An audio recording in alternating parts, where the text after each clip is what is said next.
el autor del libro Somos libres, podemos elegir, promotor de ideas que fortalecen la democracia y la economía social de mercado, la economía de mercado, desde el proyecto Umbral.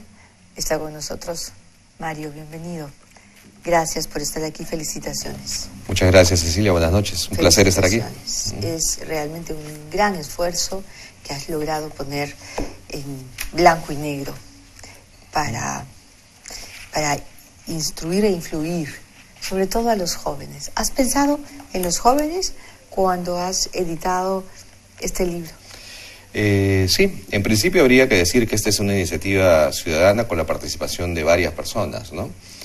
El primer producto del proyecto Umbral, ¿no?, que lo que persigue es justamente crear conciencia sobre lo que nos ha costado rescatar al país de la situación en la que estaba en finales de los 80, inicio de los 90, para poder hacer que los jóvenes y los emprendedores tengan esa conciencia y poder construir a partir de ahí el camino que nos queda por delante, ¿no?, con mucho más solidez.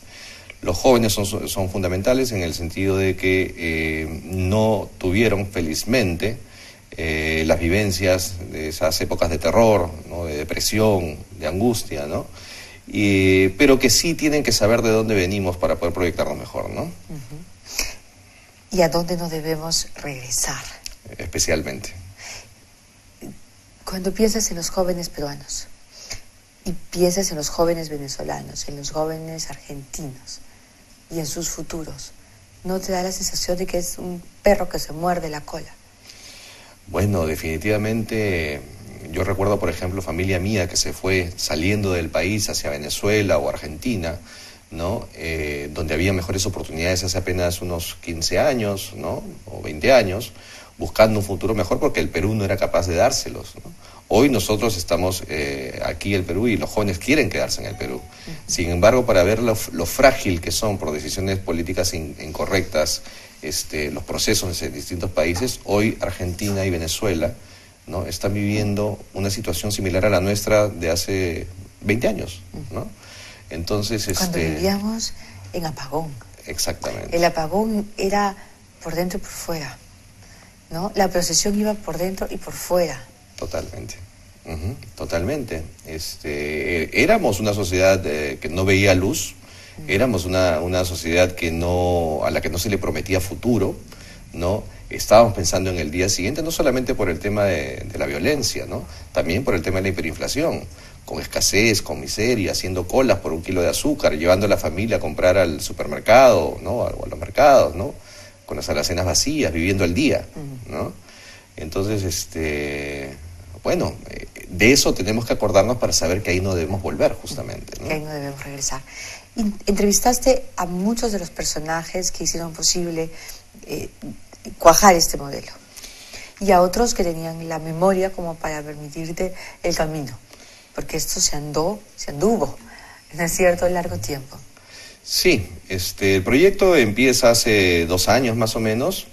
Empezamos a ver qué cosas podríamos hacer, preocupados justamente porque el país pudiera valorar la situación y las condiciones inmejorables que tenemos hoy en día para dar un salto significativo en el desarrollo del país, porque pareciera que no hay esa valoración, o en todo caso las ideas no están muy claras en torno a eso, ¿no? Entonces fuimos prefigurando y visitando distintos personajes que nos parecían que habían intervenido de manera decisiva en esas épocas difíciles para poder propiciar regresar el motor del desarrollo al sector privado, crear un mercado en el país, abrir las fronteras en los tiempos de globalización, ¿no?, y permitir un crecimiento y desarrollo y un combate duro y pertinaz contra la pobreza para poder hacer que la mayoría de peruanos tuviera bienestar. Cuando fuimos donde estas personas vimos que el tema se iba ampliando, ¿no?, porque en realidad evidentemente estamos hablando de muchos años, ¿no?, de la historia con aristas increíbles, ¿no? No todas pueden contenerse obviamente en un libro, ¿no? Entonces vimos que los esfuerzos de distintas personas a lo largo de nuestra historia reciente, desde los años 60 hasta los 90, fueron constantes y hubo mucha frustración en el camino. En los inicios de los años 90 se dan las condiciones como para poder desarrollar esta política porque ya habíamos hecho todo y no nos salía nada. Habíamos tocado fondo. Ya todos los experimentos populistas se habían desplegado, ¿verdad? Así es. Y ya había que tomar la decisión, porque había que tomar esa decisión. La había propuesto Vargas Llosa desde 1987, cuando propuso a su vez girar nuestro país, ¿no es cierto?, hacia los preceptos liberales. Así es. Sí, pues, o sea, la labor de pedagogía, como se resalta en el libro, Óscar Espinosa, que es una de las personas que fue entrevistada, da cuenta de que sin la labor pedagógica que hizo Vargas Llosa desde el 87, con la amenaza de la estatización de los bancos y después con la creación del movimiento del Fredemo, ¿no?, el Movimiento de Libertad, etcétera, no hubieran podido calar tan bien las cosas a inicios de los 90, porque las clases medias e incluso los profesores, los obreros o los que tenían sus pequeños negocios, ¿no?, en esas épocas empezaron a comprender, ¿no?, que la libertad para empezar era un valor fundamental y que ellos podían ser dueños de su destino, ¿no? Entonces, que con su trabajo, disciplina y esfuerzo podían desarrollar y concretar sus sueños. Sin embargo, después de la aventura política de las ideas liberales, no ha vuelto a concretar un grupo político defendiendo de manera frontal, de manera abierta y digamos, entusiasta esas ideas. Siempre las maquillan y tú ves inconsistencias en todas las agrupaciones que van desde el centro a la derecha, porque mezclan una cosa con otra y tratan se sienten, me parece, demasiado culpables. ¿Por qué crees que pasa algo así cuando en lo económico las cifras y los resultados te demuestran que sí permiten que se avance? Si nosotros como ciudadanos salimos a la calle y tenemos memoria de aquellas épocas, vamos a encontrar incontables demostraciones evidentes de cómo se ha transformado el país, ¿no? Basta asomar la nariz, digamos, a la puerta de la calle, ¿no? Los ciudadanos sabemos de eso. Lamentablemente el tema de los movimientos políticos, agrupaciones políticas, tiene pues otros carices, ¿no? Está totalmente atomizado, ¿no?, desorganizado, no hay un sustento ideológico, no hay tampoco cuadros que puedan llevar a cabo o aplicar esas ideas en su progresión política, ¿no? Entonces, y ahora en las elecciones municipales, vemos acá los carteles llenos pues de caras lindas y no sé, eslóganes vacíos, ¿no?, que no nos permiten saber qué cosa piensa, cómo es, etcétera, ¿no? Es la fotografía del Facebook, un poquito, ¿no? Tu propia biografía así puesta con todas las luces, exactamente, ¿no? Descrita por ti mismo. Exactamente, entonces, pareciera que no se están haciendo los esfuerzos como para que las ideas prevalezcan y no esas cosas absolutamente superficiales que no nos dicen nada y que y que son efímeras, porque finalmente después desaparecen y no pasa nada. Entonces la lucha de Umbral ahorita en ese esfuerzo de crear conciencia. Háblanos primero de Umbral. Ok, perfecto. ¿Qué es Umbral?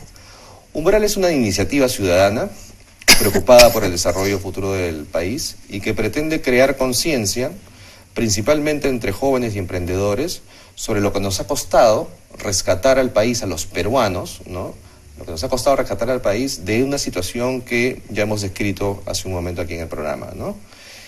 Cómo debemos valorar y defender eso para poder seguir caminando por una senda que nos siga permitiendo bajar los niveles de pobreza, de desigualdad, ¿no?, de desarrollo, mediante la promoción de las inversiones, mediante la generación de empleo, mediante el ofrecimiento o el ganarse cada uno el bienestar de sus familias, ¿no?, la educación de sus hijos, ¿no?, en las condiciones como nos hemos venido desarrollando. Nunca en nuestra historia republicana nosotros hemos tenido 25 años casi sostenidos en una sola dirección. Exacto. Es casi algo, es cierto, es inédito. Inédito, totalmente, es inédito, ¿no?, en términos económicos por lo menos, ¿no? Y hemos sido fuertes, digamos, como sociedad para poder defender eso frente a 4 gobiernos distintos y de todos los colores, digamos, ¿no? Y lo cierto también que esta condición nos pone también en una posición inmejorable como para dar, como decía, un salto significativo. Las economías o los países que han logrado vencer la pobreza y alcanzar un desarrollo más o menos pleno, han demorado entre 40 y 50 años en hacerlo, ¿no? Nosotros ya estamos a la mitad, ¿no? Necesitamos ese empujón. Corea, Singapur, Malasia, por ejemplo, por decir las del Oriente, ¿no? Entonces nosotros estamos súper bien encaminados, y no es por el salitre, no es por el guano, no es por un recurso, es integral, un desarrollo integral a partir justamente de la promoción de las inversiones que se realizó en los años 90, ¿no? Y cuando escuchas a un sector de la política o de los políticos decir que la razón son simplemente los minerales, son simplemente las materias primas que exportamos y que debemos dejar de ser exportadores de materias primas, y lo repiten además con muy poca, digamos, sí, vergüenza. ¿Qué es lo que piensas? A mí me parece que es un absurdo, ¿no? Es como decirle a Venezuela, por ponerlo del otro lado, que no saque petróleo. O sea, es un absurdo. Nosotros somos un país bendecido por sus riquezas. O sea, tenemos una diversidad de recursos naturales y biodiversidad, ¿no? Como para poder, somos un almacén o del mundo en términos de estos recursos, ¿no? Y el Perú siempre ha sido minero. O sea, desde la cultura pre-incas, por supuesto, ¿no? Y excelentes orfebres, ¿no? Tenemos cosas maravillosas, y eso está en en la sangre de nuestras comunidades, de nuestra gente, ¿no? Entonces, a veces no se entiende que no aprovechar ese tipo de oportunidades nos puede también otra vez devolver a esas otras realidades de las que no queremos volver, ¿no? Y tenemos la oportunidad y la necesidad como país de contar también con esos recursos extraídos de una manera responsable. En estos últimos años... nuestra economía y nuestro crecimiento no se basa únicamente en exportación de materias primas. No, definitivamente no. Yo creo que ya hay exportaciones no tradicionales, es un renglón importantísimo, ¿no? Tenemos una industrialización en la costa en términos agropecuarios o agrarios, ¿no? O sea, estamos mandando ya otros productos afuera, y van a venir seguramente cuando seamos conscientes de las potencialidades que tienen la selva, ¿no?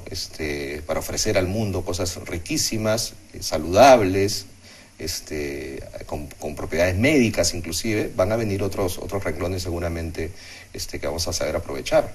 Pero si no hubiera sido por la minería, eso es cierto, en los primeros años, claro, ¿no?, de esta recuperación económica nacional, no hubiéramos podido llegar a donde estamos, ¿no? Y todavía la minería tiene cosas por darle al país. Muchísimo. Y no se puede prescindir ni jugar, ni hacer experimentos, ¿no es cierto?, alrededor de esas inversiones. Ahora, tú entrevistaste a un grupo de personas importantes en toda esta transformación. ¿Cuáles han sido las entrevistas que más te han impactado, que tú has encontrado definitivas para poder dibujar este camino? Bueno, para mí, para empezar, debería decir que ha sido una oportunidad de aprendizaje enorme y un privilegio poder justamente recoger los testimonios de las gentes o las personas que tomaron esas decisiones, o de personas que estuvieron en el momento que se tomaron las decisiones que hoy nos ponen en esta oportunidad o esta ventana de oportunidad al futuro. Eso evidentemente ha sido gracias a Umbral. Probablemente yo solo no podría haberlo hecho, estoy seguro, ¿no? Y entre ellas, pues cada una tiene un valor específico, ¿no? Quienes fueron los arquitectos de alguna manera, porque empezamos nosotros por el tema de la promoción de las inversiones, quienes fueron los arquitectos de ese esquema y esos conceptos fueron Jaime Yoshiyama y Carlos Montoya, ¿no? Quien dio el marco más ideológico para sustentar ese tema fue Carlos Boloña, ¿no? Pero también hemos tenido oportunidad de conversar para ver cómo fue la historia íntima de estas decisiones también, y el cambio de chip y todas estas cosas famosas antes de la asunción de Fujimori en el gobierno. He podido conversar con Hernando de Soto sobre el intento de Piazza, por ejemplo, de Walter Piazza en el gobierno de Morales Bermúdez. Contamos con uno de sus asesores, Felipe Ortiz de Ceballos, ¿no? para ver la etapa de el gobierno de Belaúnde, cuando se hicieron esfuerzos también y que fueron lamentablemente por cuestiones políticas desterrados y se vieron frustrados nuevamente los intentos por darle modernidad al país. Hemos hablado con Roberto Abuduzada, con Mayu Hume, ¿no? Una persona, por ejemplo, que ha sido importantísima y creo que se tiene que valorar muchísimo en los últimos 40 años en términos de la historia económica del país, es Alfredo Jailili, ¿no? Que ha estado 40 años en los alrededores del Ministerio de Economía y que también tiene la historia de esta parte de nosotros, ¿no? Entonces, como digo, han sido invalorables y hay otras personas, como por ejemplo Luis Morán, ¿no? Una persona que estuvo durante 15 años en la CEPRI, ¿no? Que finalmente se convirtió en el experto, ¿no? En todo el tema de privatizaciones de empresas mineras, ¿no? Y bueno, y así abundan los testimonios de personas que han permitido darle una suerte de cercanía y de verosimilitud, ¿no? Verdad, ¿no? a este libro. Y la verdad, hablando de la verdad es como un diamante, creo yo, que tiene distintas facetas, claro, y es necesario conocerlas todas para poder, para poder tener un conjunto, una idea, porque están llenas todas de subjetividades y cosas, ¿no? Pero esta es una faceta que no estaba contada. Y hace un rato preguntaba sobre por qué crees tú que hay un tema culposo en los partidos y cosas por el estilo. Mucha de la gente que intervino en los cambios de esa etapa inicial de los 90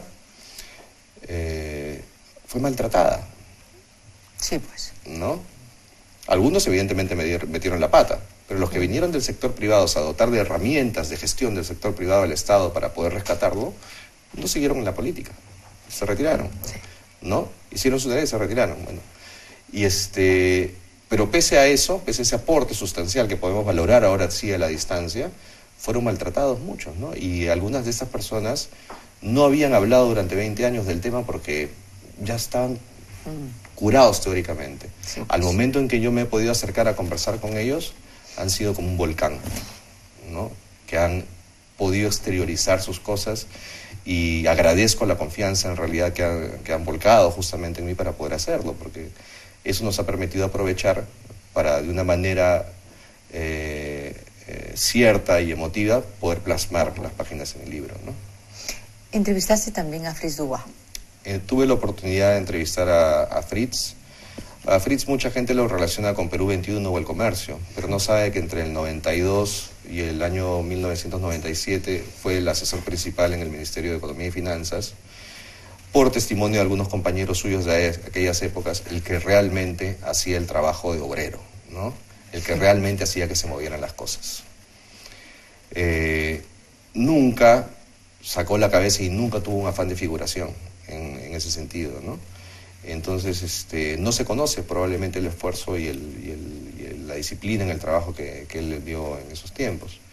Y con Fritz hablamos mucho sobre el futuro, ¿no? ¿Y qué es lo que más te impactó? ¿Qué es lo que recuerdas que te dijo y que más te impactó? El gran esfuerzo de Fritz, a su manera, evidentemente ya en los medios de comunicación y todos estos, era que el Perú llegara a una situación, a un estadio superior en el que ya no importara que el gobierno fuera de izquierda o de derecha ni nada por el estilo, sino que los ciudadanos tuvieran la certeza de que podían defenderse solos. Para eso pensaba que había que lograr los candados. Exactamente. Los candados que permitieran proteger, ¿no es cierto?, el camino. Así es. Primero, es un camino que no es extraño a ninguna nación en el mundo, así se mueve el mundo hoy. Por supuesto. O sea, no es que estemos el mundo inventando moderno, nada. El mundo exitoso. Exactamente. El mundo que saca a sus ciudadanos pobres de la pobreza. El mundo que saca a los ciudadanos pobres de la pobreza, que eso es lo que ha venido ocurriendo en los últimos años, y el que le da las condiciones a los ciudadanos de poder desarrollar sus expectativas, sus sueños, ¿no? Y coronar con éxito sus emprendimientos. O sea, eso es lo que tiene que hacer un Estado, darte las condiciones para poder desarrollar como ser humano, ¿no? ¿Cuántos candados crees que funcionan y cuántos faltan todavía poner para proteger y llegar para proteger el modelo y llegar a ese futuro del que Fritz Dugas te hablaba, ese futuro en el que no importa si los gobiernos son de izquierda o de derecha, y mejor si se alternan, para que haya un poco de aporte de uno y otro, pero que nadie pueda desandar lo andado. Sí, el único candado que se hizo exprofeso en esa época fue el de la Constitución de 1993, donde se establece en el capítulo económico, ¿no? El modelo, digamos, que nos rige desde entonces, ¿no? Luego, el rol subsidiario del Estado. Sí. El rol subsidiario del Estado. Exactamente.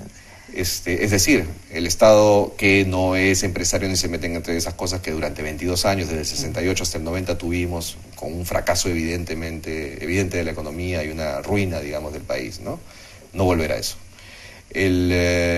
Luego se han hecho una serie de cosas que no fueron previstas en ese momento, pero que fueron posibles gracias al desarrollo económico del país, que son los tratados de libre comercio, donde también hay algunos candados, como tú los llamas, como para que el Perú respete las reglas con las que se maneja el mundo ahora, mínimas, ¿no?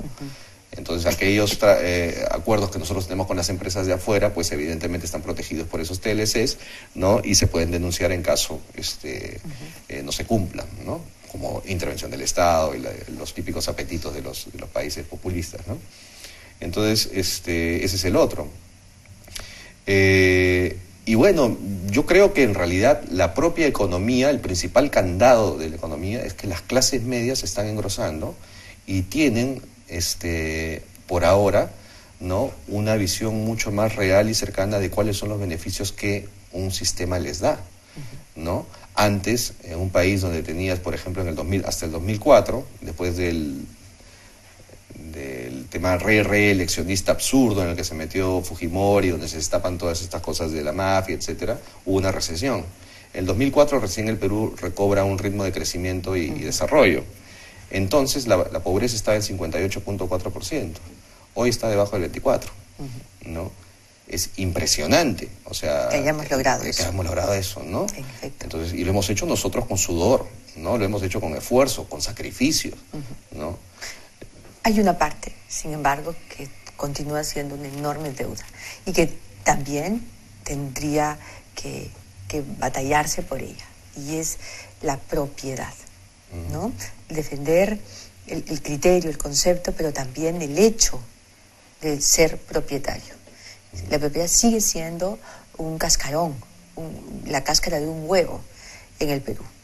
En la mayoría de las regiones del interior de nuestro país hay cantidades de terrenos que no tienen titularidad, que tienen o que están inscritos en uno, pero resulta que en los otros dos no, porque el Estado es un monstruo lleno de aparatos y de oficinas, y una que se sobrepone a la otra. Y yo siento que si no trabajamos el tema de la propiedad, nunca vamos a poder sentir que hicimos lo que nos correspondía generacionalmente. Definitivamente todo el modelo se basa en la posibilidad, pues, de que la gente pueda ser propietaria, ¿no? Y que pueda coronar sus esfuerzos con algún tipo de documento en el que se exprese la propiedad sobre bienes, predios, etcétera, ¿no? Es parte del asunto. Y con la transformación de ellos, ¿no?, de acuerdo a tu voluntad y dentro del marco de la ley, generas también riqueza y puedes seguir comprando, etcétera. No, lamentablemente... No hemos trabajado en ese aspecto. Y no solamente no hemos trabajado y hemos dejado de lado algunos terrenos y otras terrenos y conflictos, digamos, alrededor de provincias, regiones, linderos distritales, etcétera, ¿no? Todo el tema. No solamente no hemos hecho esa tarea, sino que estamos viendo, pues, descubriendo mafias que están justamente atentando contra un valor que se tiene que conservar y que es el soporte principal también uno de los soportes principales, en todo caso, del sistema que nosotros estamos viviendo, que queremos defender. Y queremos defender. Del otro lado está también el motivo de los conflictos sociales.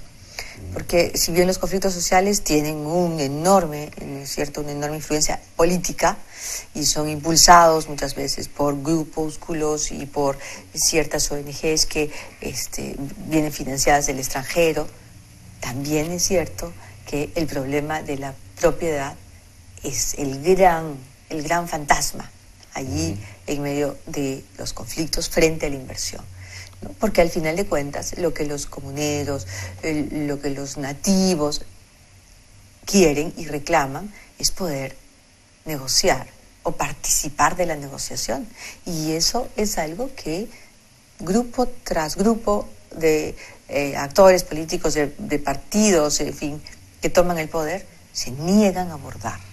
Sí. Vivimos como en la época de las encomiendas, ¿no es cierto? Absurdamente, ¿no? Tú solamente puedes decidir sobre lo de arriba, pero no lo de abajo. Qué cosa tan ridícula, ¿no?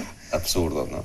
Y evidentemente las comunidades con todo derecho podrían reclamar una titulación. Deberían. Y negociar, como sucede en otros países, como vemos en las películas también, que encuentran petróleo en la propiedad de esta, y bueno, negociarás con la empresa que te compra y saldrás beneficiado también por el asunto, suelo, subsuelo. Pero y todo. Deberían ser una parte de esa negociación. Claro. Debería ser la tercera pata de la mesa, ¿no? Exactamente, de todas maneras, porque tan peruanos como todos, ¿no? Todos somos acá parte, digamos, de la nación, y necesitamos también esos espacios. Un gran problema en ese sentido, por ejemplo, es que muchos gobiernos equivocan su rol, ¿no? Y lo que hacen es propender a imponer cosas. Se tiene que negociar. Tenemos que tener un mínimo de presunción de confianza para sentarnos en una mesa, mirarnos a los ojos, dialogar, llegar a acuerdos y a partir de eso construir. Lo que estamos haciendo nosotros es demonizar a quien piensa lo contrario y a tratar de tacharlo, insultándolo, y cualquier palabra que se profiera de esa boca, evidentemente estamos en contra. Ni siquiera ahí escuchamos, ¿no? Entonces, eso no nos permite desarrollar y construir un país sólido hacia adelante. Tenemos que curarnos de alguna manera. Yo creo que son heridas también de la violencia que han quedado remanentes, ya no expresadas en las bombas, ni en los descuartizamientos, ni en la bajada de las torres y estas cosas. Pero sí hay una violencia verbal y hay una violencia, digamos, en la comunicación también con quien piensa diferente de nosotros, ¿no? Y no, o sea, eso no nos va a permitir, es una de las cosas que no nos va a permitir, por ejemplo, dar un salto significativo hacia adelante, ¿no? Es que no hay una ciudadanía consciente que cree la base, ¿no es cierto?, para que eso no tenga sustento, no funcione. Claro, el encono funciona cuando puedes movilizar gente que está desconcertada o que está, en efecto, abusada o se siente abusada, pues es su terreno, hay mineral, hay oro y no puede participar de la negociación, no se va a beneficiar directamente, sino de manera tangencial de esa extracción. Entonces, claro, se puede manipular y se puede hacer lo que se está haciendo ahora. Por eso es importante poner los puntos sobre las IES de una vez por todas. Yo creo que hay conciencia en las empresas que se dedican al tema extractivo de que evidentemente las comunidades tienen que beneficiarse de las actividades que ahí se desarrollan, por los impactos. Quien las vulnera es el Estado. Claro, exactamente. El Estado es el que no invierte sabiamente los recursos que están y siguen en los bancos la plata, teniendo tantas necesidades concretas en las comunidades y en los distritos. Y no les permite participar a ellos en las negociaciones. Exactamente. Y el Estado, de alguna manera, cobardemente, se hace a un lado y hace que se señalen entre comunidad y empresa. Claro, siempre. Y es otro tema que también tratamos en el libro, por ejemplo, que hay hay un constructo ideológico perverso que hace mucho daño, ¿no? La oposición que existe entre Estado y empresa, ¿no? En los países desarrollados... La influencia marxista, pues. Sí, exactamente. Y en los países desarrollados, Estado y empresa van de la mano, porque a los dos les conviene que el país avance y se desarrolle, ¿no? Y ahorita estamos todavía, nosotros, con la esperanza de poder establecer ese diálogo que permita el matrimonio, digamos, de quienes generan riqueza, ¿no?, con el Estado que es el encargado de poner las condiciones, de brindarnos seguridad, educación, salud, infraestructura, etcétera, ¿no? Y con aquellos que generan riquezas, impuestos, y que permiten justamente al Estado darle esas condiciones, pero además proteger a aquellas personas que por sus propias habilidades no pueden todavía de repente insertarse en la modernidad en el mercado, ¿no?